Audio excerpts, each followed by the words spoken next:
In this video, we're going to practice applying linear inequalities. And the first topic we're going to look at is how to describe included values.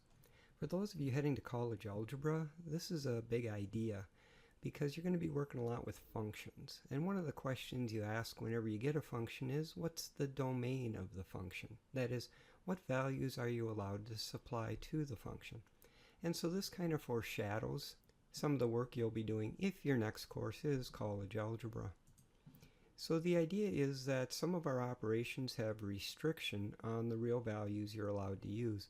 And we've looked at a few of these ideas already. For instance, when you have an even indexed root like a square root or a fourth root or a sixth root, you're only allowed to use values that keep the radicand non-negative. That is 0 or positive. If you're using a logarithmic operator, you're only allowed to use values where the argument is a positive number. So let's look at an example of how to figure out what values you are allowed to use. If we start with this square root, I know that my radicand has to remain 0 or positive. And now that we have inequalities, we can represent that easily by saying that the radicand has to be greater or equal to 0. Then we can subtract 1 from both expressions and simplify, and we find that as long as we choose values for x that are equal or greater than -1, we're going to be fine. For instance, if we choose a value like 7, we're taking the square root of 8, that's going to be fine. But if we take a value to the left of -1, say -5, if we put a -5 in here, we'll get the square root of -4. And we've worked with that a little bit, but keep in mind, in this section, we're only allowed real numbers. Once you've solved your inequality, then I want you to use both set notation and interval notation to describe the values you're allowed to use. In this case, here would be the set notation, and here would be the interval notation. Remember to use the bracket when you have greater than or equal to or less than or equal to. Here's one for you to try. Since we have an even index, we have to make sure that the radicand stays 0 or positive.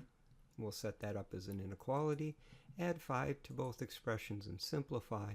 And so we'll want values that are greater than or equal to 5. Here would be the set notation, and here would be the interval notation. Try this one.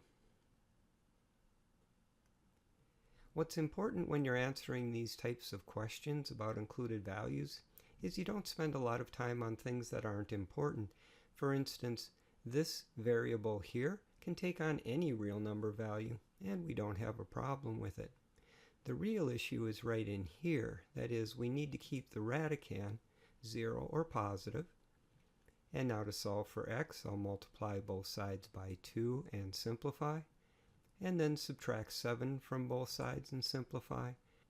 And then I see that as long as my values are greater than or equal to -7, I'm going to be fine. Here's how we'd answer the question using set notation and interval notation. Now with logarithms, we can't allow 0 into the argument. And so when we set up the inequality with the argument for a logarithm, we have to make it a strict inequality. That is, it can't be equal to 0. But once we set the inequality up, we add 3 to both sides and simplify, divide both sides by 2 and simplify, and we find that our values have to be greater than 3/2. Here's how we'd represent it with set notation and with interval notation. Notice that we have a parenthesis, and again that's because it's a strict inequality and we can't be equal to. Try this one. If I set my argument greater than 0, I'll multiply both sides by 3 and simplify. Add 1 to both sides and simplify. As long as my values are greater than 1, I'm going to be okay. Here's my set notation, and here's my interval notation. How about here? Again, with logarithms, we have to keep the argument positive. If I divide by 3 and subtract 18, I see that my values have to be greater than negative 18. Here's how I'd represent that as a set and in interval notation. Try this one. It's got a little twist to it. Since I have an even indexed root, my radicand has to be greater than or equal to 0. I'll subtract 1 from both sides and simplify.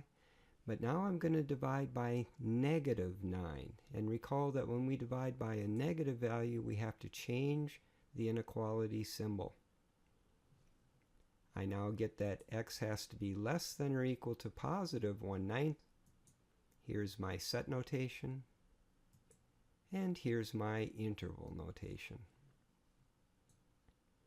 And here's our last one for this kind of exercise. I have a logarithm. My argument has to be positive. I'm going to multiply both sides by 4 and simplify. Then I'm going to subtract 2 from both sides. And last, I'm going to either multiply or divide by negative 1. It's up to you. I'm going to multiply both of these by negative 1, but I'll need to keep in mind, since I'm multiplying by a negative value, my inequality symbol has to change. Now I'll simplify. See that my values have to be less than 2. Here's my set notation and my interval notation. Well, that will conclude this video, where we've practiced using inequalities to find included values.